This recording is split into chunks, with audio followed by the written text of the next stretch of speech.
ওম শান্তি।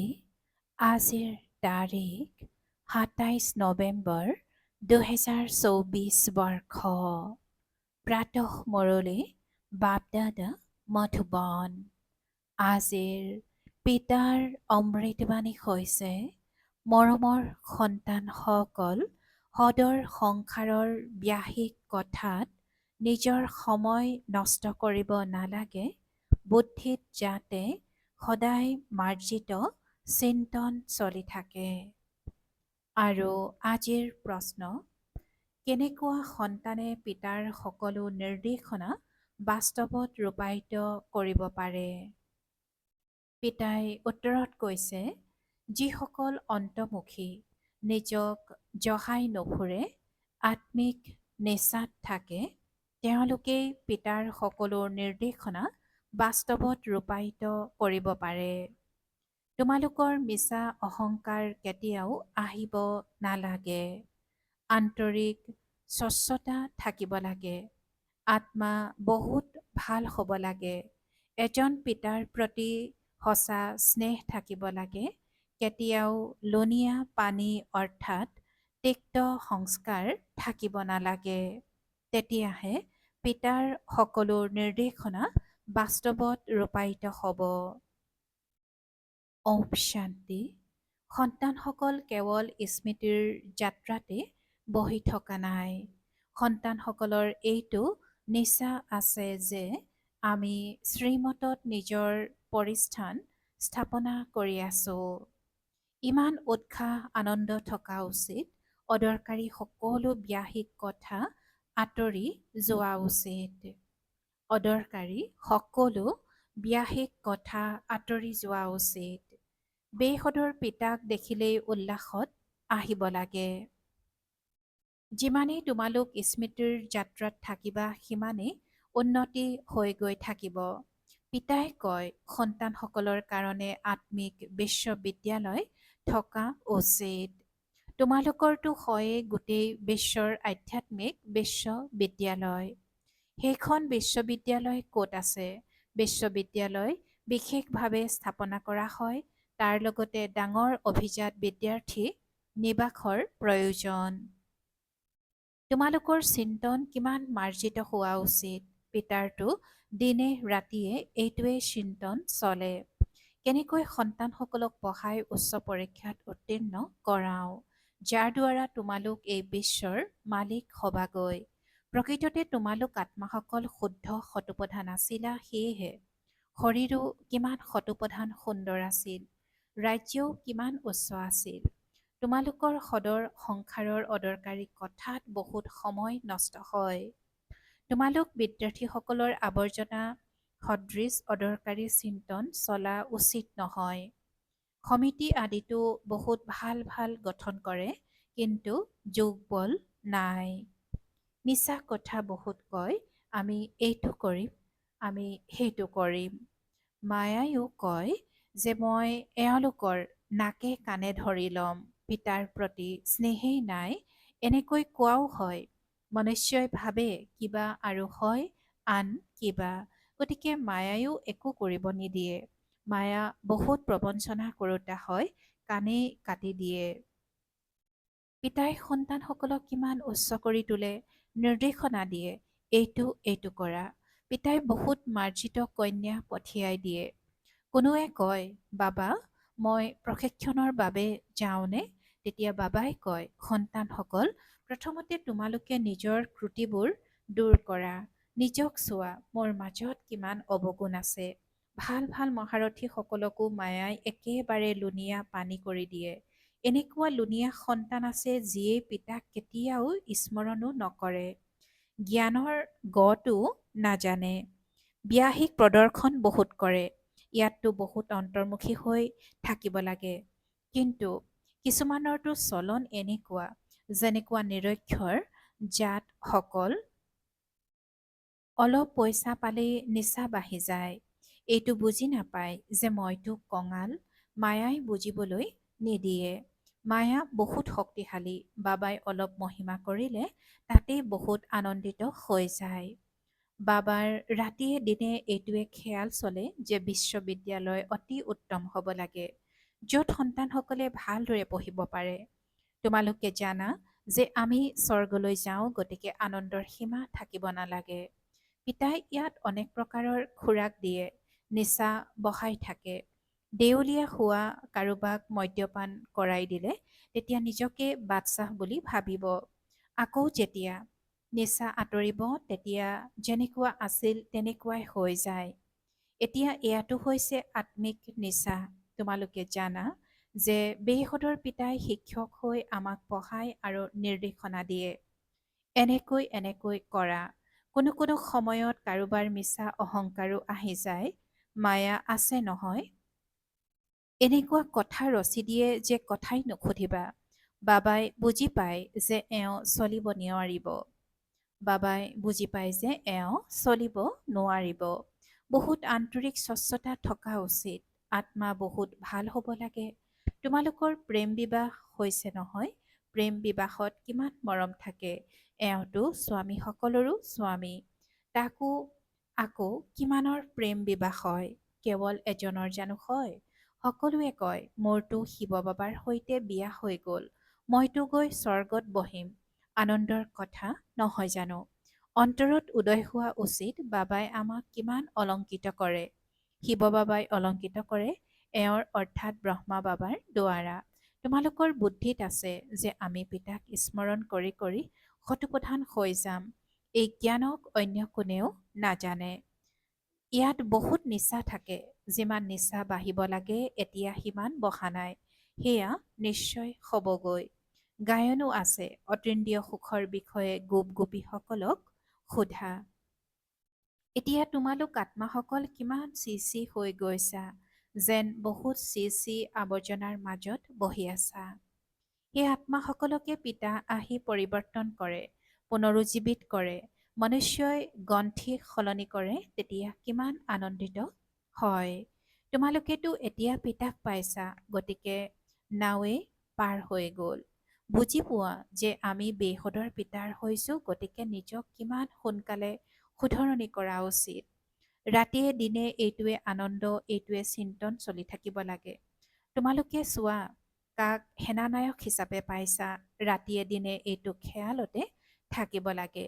যিসকলে ভালদৰে বুজি পায়, চিনি পায়, তেওঁলোকতো যেন উৰিবলৈ ধৰে। তোমালোক সন্তানসকল এতিয়া সংগমত আছা। পিতাই কৈছে যে তোমালোক সন্তানসকল এতিয়া সংগমত আছা। বাকী তেওঁলোকতো সকলো আৱৰ্জনাৰ মাজত পৰি আছে।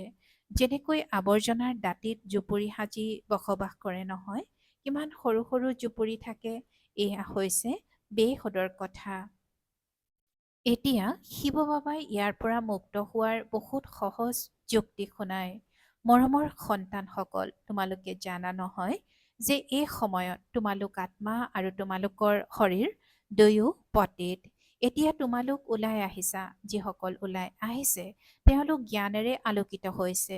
তোমালোকে পিতাক পালা আৰু কি লাগে? এইটো নিচা যেতিয়া থাকিব তেতিয়া তোমালোকে যিকোনো লোককে বুজাব পাৰিবা। পিতাৰ আগমন হৈছে। পিতাই আমাক আত্মাসকলক পবিত্ৰ কৰি তোলে। আত্মা পবিত্ৰ হৈ গ'লে তেতিয়া শৰীৰো উত্তম পোৱা যায়। পিতাই আজি কৈছে যে আত্মা পবিত্ৰ হৈ গ'লে তেতিয়া শৰীৰো উত্তম পোৱা যায়। এতিয়া তোমালোক আত্মাসকল ক'ত বহি আছা?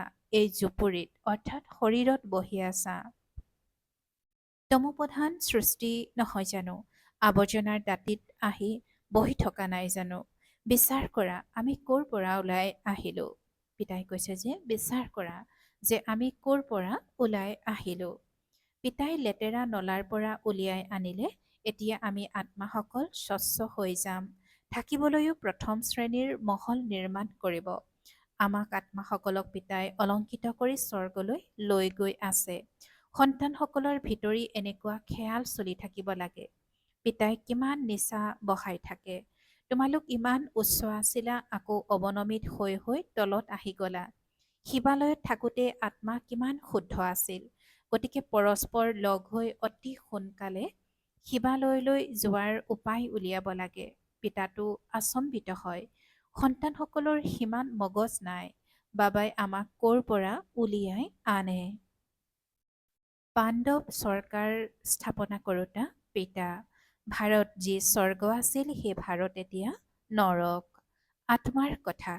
আত্মাৰ ওপৰতেই দয়া উপজে। আত্মা একেবাৰে তমোপ্ৰধান সৃষ্টিত আহি গ'ল। সেয়েহে পিতাক স্মৰণ কৰে, বাবা আমাক তালৈ লৈ যাওক। ইয়াত বহিও তোমালোকে এইটো খেয়াল কৰিব লাগে। সেইবাবে পিতাই কয়, সন্তানসকলৰ বাবে অতি উত্তম বিশ্ববিদ্যালয় প্ৰতিষ্ঠা কৰা। কল্পই কল্পই প্ৰতিষ্ঠা কৰা হয়। তোমালোকৰ খেয়াল অতি মাৰ্জিত হ'ব লাগে। এতিয়া সেইটো নিচা নাই। নিচা থাকিলে ক'ব নোৱাৰি কি কৰি দেখুৱাব। সোনকালে বিশ্ববিদ্যালয়ৰ অৰ্থ বুজি নাপায়, সেইটো আভিজাত্যৰ নিচাত থাকে। মায়াই দমন কৰি বহি আছে। পিতাই বুজায়, সন্তানসকল নিজৰ ওলোটা নিচাত নাথাকিবা। প্ৰত্যেকে নিজৰ নিজৰ যোগ্যতা চোৱা। আমি কেনেকৈ পঢ়োঁ, কি সহায় কৰোঁ। কেৱল কথাৰ ফুলজাৰি মাৰিব নালাগে। পিতাই কৈছে যে কেৱল কথাৰ ফুলজাৰি মাৰিব নালাগে। যি কোৱা সেয়া কৰিব লাগে। মিছাকৈ ক'ব নালাগে যে এইটো কৰিম সেইটো কৰিম। আজি কয় এইটো কৰিম, কাইলৈ মৃত্যু আহিলে শেষ হৈ যাব। সত্য যুগততো এনেকৈ নোকোৱা। তাত কেতিয়াও অকাল মৃত্যু নহয়। কাল আহিব নোৱাৰে। সেইখন হয়েই সুখধাম। সুখধামত কাল অহাৰ হুকুম নাই। ৰাৱণ ৰাজ্য আৰু ৰাম ৰাজ্যৰ অৰ্থও বুজিব লাগে। এতিয়া তোমালোকৰ যুদ্ধ হৈছে ৰাৱণৰ সৈতে। দেহ অভিমানেও চমৎকাৰ কৰে। একেবাৰে পতিত কৰি দিয়ে। দেহী অভিমানী হ'লে আত্মা শুদ্ধ হৈ যায়। তোমালোকে বুজি পোৱা নহয় যে তাত আমাৰ কেনেকুৱা মহল তৈয়াৰ হ'ব। এতিয়াতো তোমালোক সংগমত আহি গ'লা। ক্ৰমানুসৰি শুধৰণি হৈ আছা, লায়ক হৈ আছা। তোমালোক আত্মা পতিত হোৱাৰ বাবে শৰীৰো পতিত পাইছা। এতিয়া মই তোমালোকক স্বৰ্গবাসী কৰি তুলিবলৈ আহিছোঁ। পিতাই কৈছে যে এতিয়া মই অৰ্থাৎ পিতাই স্বৰ্গবাসী কৰি তুলিবলৈ আহিছে। স্মৃতিত থকাৰ লগতে দৈবী গুণো লাগে। এয়া মাহীৰ ঘৰ, অৰ্থাৎ ইমান উজু জানো। এনেকৈ ভাবে যে বাবা আমাক নৰৰ পৰা নাৰায়ণ কৰি তুলিবলৈ আহিছে। কিন্তু মায়াৰ সৈতে অতি গুপ্ত প্ৰতিদ্বন্দ্বিতা চলে। তোমালোকৰ যুদ্ধ হয় গুপ্ত। সেয়েহে তোমালোকক অজ্ঞাত যোদ্ধা বুলি কোৱা হয়। সেয়েহে তোমালোকক অজ্ঞাত যোদ্ধা বুলি কোৱা হয়। অজ্ঞাত যোদ্ধা আৰু অন্য কোনো নাথাকে। তোমালোকৰে নাম হৈছে যোদ্ধা। বাকীটো সকলোৰে নাম ৰেজিষ্টাৰত আছেই। তোমালোক অজ্ঞাত যোদ্ধাসকলৰ চিহ্ন তেওঁলোকে লৈছে। তোমালোক কিমান গুপ্ত কোনেও গম নাপায়। তোমালোকে মায়াক বশ কৰাৰ কাৰণে বিশ্বত বিজয় প্ৰাপ্ত কৰি আছা। তোমালোকে পিতাক স্মৰণ কৰা, তথাপি মায়াই পাহৰাই দিয়ে।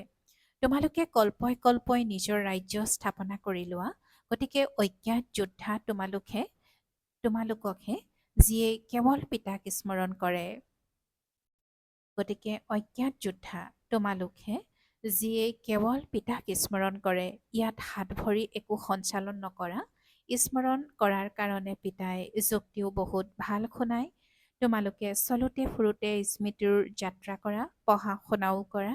এতিয়া তোমালোকে বুজি পোৱা আমি কি আছিলোঁ, এতিয়া কি হৈ গ'লো। এতিয়া পুনৰ পিতাই আমাক কি কৰি তোলে। কিমান সহজ যুক্তি শুনায়। য'তেই নাথাকা কিয় স্মৰণ কৰিলে মামৰ আঁতৰি যাব। কল্পই কল্পই এয়াই যুক্তি দি থাকে। নিজক আত্মা বুলি বুজি পিতাক স্মৰণ কৰা, তেতিয়া শতপ্ৰধান হৈ যাবা। পিতাই কৈছে যে নিজক আত্মা বুলি বুজি পিতাক স্মৰণ কৰা, তেতিয়া শতপ্ৰধান হৈ যাবা। অন্য কোনো বন্ধন নাই। স্নানাগাৰত গ'লেও নিজক আত্মা বুলি বুজি পিতাক স্মৰণ কৰিলে আত্মাৰ মলিনতা আঁতৰি যাব। আত্মাত কোনো তিলক লগাবলগীয়া নহয়। এয়া সকলোতো ভক্তি মাৰ্গৰ চিন। এই জ্ঞান মাৰ্গত কোনো দৰকাৰ নাই। পাই পইচাৰো খৰচ নাই। ঘৰত বহিয়ে স্মৰণ কৰি থাকা কিমান সহজ। সেইজন বাবা আমাৰ পিতাও হয়, শিক্ষকো হয় আৰু সদ্গুৰু হয়।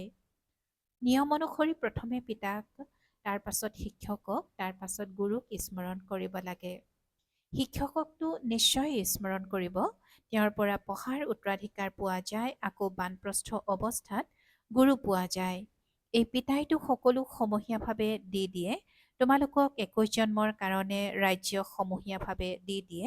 বিয়াত কন্যাক যৌতুক গুপ্তভাৱে দিয়ে নহয়, প্ৰদৰ্শন কৰাৰ দৰকাৰ নাই, কোৱা হয় গুপ্ত দান। শিৱ বাবাও গুপ্ত নহয় জানো? ইয়াত অহংকাৰৰ কোনো কথা নাই।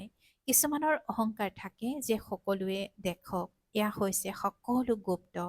পিতাই তোমালোকক বিশ্বৰ বাদশ্বাহী যৌতুকত দিয়ে। কিমান গুপ্ত ৰীতিৰে তোমালোকৰ অলংকৰণ হৈ আছে, কিমান ডাঙৰ যৌতুক পোৱা যায়।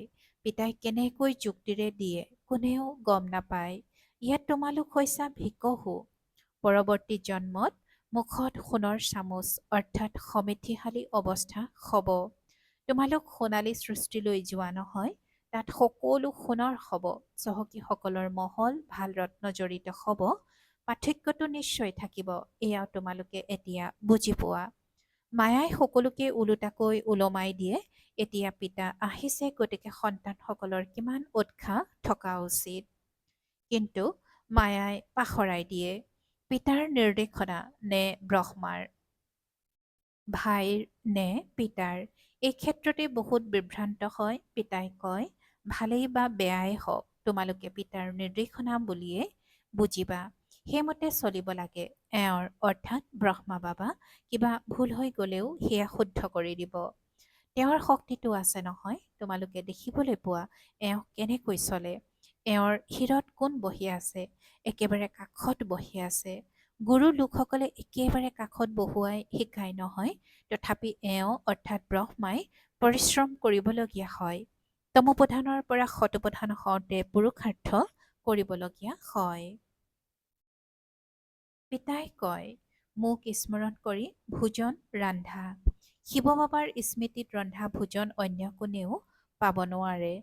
এতিয়াৰ ভোজনৰে গায়ন আছে। সেই ব্ৰাহ্মণ লোকসকলে যদিও স্তুতি কৰে, কিন্তু অৰ্থ একোৱেই বুজি নাপায়। যি মহিমা কৰে তাৰ অৰ্থ একোৱেই বুজি নাপায়। ইমানখিনি বুজি পোৱা যায় যে এওঁলোক ধাৰ্মিক মনৰ, কিয়নো পূজাৰী হয়। তাততো ধাৰ্মিক মনৰ কথা নাই, তাত ভক্তি নাথাকে, এইটো কোনেও গম নাপায়। ভক্তি কি বস্তু? এনেকৈ কয় যে জ্ঞান, ভক্তি আৰু বৈৰাগ্য। কিমান সুন্দৰ শব্দ। জ্ঞান হৈছে দিন, ভক্তি হৈছে ৰাতি, আকৌ ৰাতিৰ পৰা বৈৰাগ্য তেতিয়া দিনত যায়। কিমান স্পষ্ট। এতিয়া তোমালোকে বুজি গৈছা, গতিকে হাবাথুৰি খাবলগীয়া নহয়। পিতাই কয় যে মোক স্মৰণ কৰা, মই তোমালোকক বিশ্বৰ মালিক কৰি তোলো। মই তোমালোকৰ বেশদৰ পিতা। সৃষ্টিচক্ৰক জনাটো কিমান সহজ। বীজ আৰু বৃক্ষক স্মৰণ কৰা। এতিয়া হৈছে কলিযুগৰ অন্ত, আকৌ সত্যযুগ আহিব। এতিয়া তোমালোক সংগম যুগত ফুল হৈ যোৱা। আত্মা সতোপ্ৰধান হৈ গ'লে তেতিয়া থাকিবলৈও সতোপ্ৰধান মহল পাবা। সৃষ্টিখনেই নতুন হৈ যায়, গতিকে সন্তানসকল কিমান আনন্দিত হৈ থাকিব লাগে। ভাল বাৰু। অতি মৰমৰ কল্পৰ পাছত পুনৰাই মিলিত হোৱা সন্তানসকলৰ প্ৰতি মাতা পিতা বাপ দাদাৰ স্নেহপূৰ্ণ স্মৰণ আৰু সুপ্ৰভাত। আত্মিক পিতাৰ আত্মিক সন্তানসকলক নমস্কাৰ, আৰু আত্মিক সন্তানসকলৰ আত্মিক মাত পিতা আৰু বাপ দাদাৰ প্ৰতি স্নেহপূৰ্ণ স্মৰণ আৰু সুপ্ৰভাত আৰু নমস্কাৰ নমস্কাৰ নমস্কাৰ। আৰু আজিৰ ধাৰণাৰ বাবে মুখ্য সাৰ প্ৰথমতে সদায় নিশ্চাস থাকিব লাগে যে আমি শ্ৰীমতত আমাৰ পৰিস্থান স্থাপনা কৰি আছোঁ। ব্যাহিক অদৰকাৰী কথা এৰি বহুত উল্লাসত থাকিব লাগে। দ্বিতীয়তে, নিজৰ চিন্তন সদায় মাৰ্জিত হ'ব লাগে। বহুত ভাল ৰাজকীয় বিশ্ববিদ্যালয় আৰু হোষ্টেল খোলাৰ প্ৰবন্ধ কৰিব লাগে। পিতাৰ গুপ্ত সহায়কাৰী হ'ব লাগে, নিজক জহাই ফুৰিব নালাগে। আৰু আজিৰ বৰদান, নিমিত্ত যিকোনো সেৱা কৰি বেশদৰ বৃত্তিৰে প্ৰকম্পন বিয়পাই দিওঁতা বেশদ সেৱাধাৰী হোৱা। নিমিত্ত যিকোনো সেৱা কৰি বেশদৰ বৃত্তিৰে প্ৰকম্পন বিয়পাই দেউতা বেশদ সেৱাধাৰী হোৱা। আৰু আজিৰ বৰদানৰ ব্যাখ্যা। এতিয়া বেশদ পৰিৱৰ্তনৰ সেৱাত তীব্ৰ গতি আনা। এতিয়া বেশদ পৰিৱৰ্তনৰ সেৱাত তীব্ৰ গতি আনা। এনেকুৱা নহয় যে কৰিতো আছোৱেই, ইমান ব্যস্ত হৈ থাকোঁ যে সময় নাপাওঁ। কিন্তু নিমিত্ত যিকোনো সেৱা কৰিও বেশদৰ সহযোগী হ'ব পাৰা। কেৱল বৃত্তি বেশদত থাকিব লাগে, তেতিয়া প্ৰকম্পন বিয়পি গৈ থাকিব। কেৱল বৃত্তি বেশদত থাকিব লাগে, তেতিয়া প্ৰকম্পন বিয়পি গৈ থাকিব। যিমানে বেশদত ব্যস্ত হৈ থাকিবা, তেতিয়া যি কৰ্তব্য আছে সেয়াও সহজ হৈ যাব। প্ৰতিটো সংকল্প, প্ৰতিটো ছেকেণ্ডত শ্ৰেষ্ঠ প্ৰকম্পন বিয়পাই দিয়া মানে বেশদ সেৱাধাৰী হোৱা। আৰু আজিৰ শ্লোগান। শিৱ পিতাৰ লগত সংযুক্ত হৈ থাকোঁতা শিৱশক্তিসকলৰ অলংকাৰ হৈছে জ্ঞানৰ অস্ত্ৰ-শস্ত্ৰ। শিৱ পিতাৰ লগত সংযুক্ত হৈ থাকোঁতা শিৱশক্তিসকলৰ অলংকাৰ হৈছে জ্ঞানৰ অস্ত্ৰ-শস্ত্ৰ। ওম শান্তি।